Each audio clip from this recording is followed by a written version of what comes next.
who wouldn't be alive if Live Aid hadn't happened and if you hadn't worked.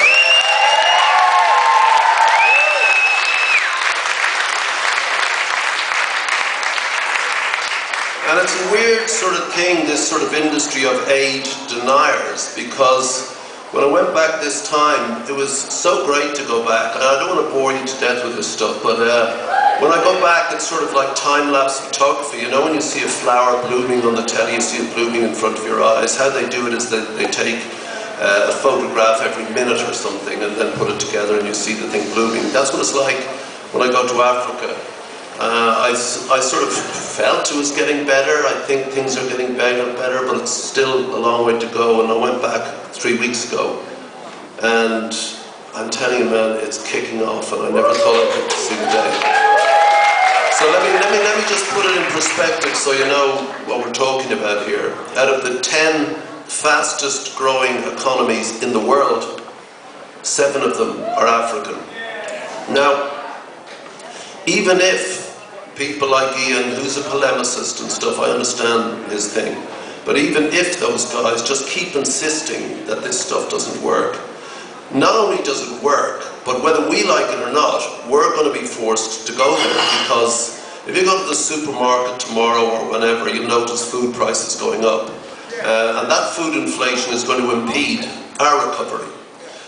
And the reason there's food inflation is because there's a lot of us around on the planet now, and there just simply is not enough food to feed everyone in the way that we require to be fed. And by 2050 there'll be 10 billion of us, and there just isn't enough land available at the moment to feed that 10 billion, save knocking down the rainforests. If we do that, we have all the attendant problems. So the last remaining bit of arable land in the planet yet to be cultivated is in Africa. 60% of the remaining arable land is in Africa. We're going to go there and we're going to grow stuff and help them grow stuff to sell to us, whether we like it or not. And who'd have thought, when we all sang the line, "Feed the world," back in the day, that it would in fact be Africa that ends up feeding the world, certainly not me. So when I went back and I arrived in Addis, it was like some other place. I mean, skyscrapers, scaffolding, people working proper jobs, you know, people going to offices, people working on building sites, you know, it was, and this isn't just there, this is across the whole of that belt of Africa and down the south. So all those things that all of us talked about, all that constant activity by Britain in particular, and be under no doubt about this, unlike any other country in the world, since the 80s, you guys and this country have been consistent in saying, we don't like this, we want to fucking change it, we can change it, and this is what we do. And whether it was Labour or Tories, they've kept this line because essentially you people insisted they keep to it.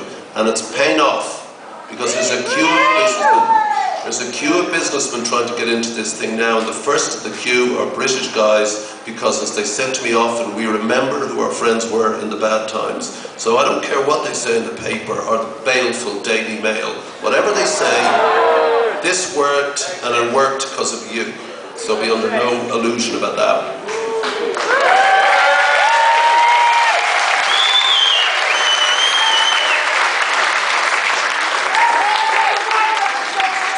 There's four things happen. If you watch Live Aid a couple of years ago and Make Poverty History, if you're part of that was the change. That was when Britain forced the rest of the world to double its aid and cancel debt, just like they're trying to do with Greece now. Same thing, except back then they said it wouldn't work. Then the Chinese needed all the resources for their massive economy. If they didn't get it, we'd be fucked. If the Chinese economy falters, we're done. So they were putting massive amounts of money into Africa. And the fourth thing, which nobody suspected, was mobile phones. For the first time, this giant continent without rail or roads or air could talk to each other, and they began to trade and they began to grow. But back in the 90s, when I wrote this next song, it wasn't like that. It was 10 years after Live Aid. My life wasn't good. I was in this dark place. And the BBC wanted me to go back and do 10 years after Live Aid film to show what had happened with the money and that. Didn't want to go, but my friend, the director, persuaded me. Went to Addis, stayed in a little house off a big street called Screaming Vane, It was called Scream in Vain because in the 20s, if you went out with money in your pocket, you got stabbed. You could scream as much as you liked, nobody was going to help you. I made a note of the name, thought that's cool. Took a plane up to a little place called Harbow in the north. When I'd been there first, it was a moonscape. Nothing growing, people dying everywhere. I went back this time, flew in about noon, and there were these green fields, purple mountains in the distance, healthy people, elegant, growing this thing that, with your money, we tried out with them because they've been dependent on one crop. If the crop failed, they died. If there was drought, they died. If there was insects, they died. So we tried out a few things, some of them worked, but the one that really worked was sweet potatoes. I got there still feeling shit, sat down with my back against the wall of one of these African huts. They were very proud of what they'd done, they wanted to share it with us. They pulled up the sweet jams, sent the kids off to get the water, lit the fire, pulled the thatch off the roof to make the fire catch, mashed up the yams. We sat out there in Harbow, 1 o'clock in the afternoon, sharing their life, sharing their vigour. And I felt better.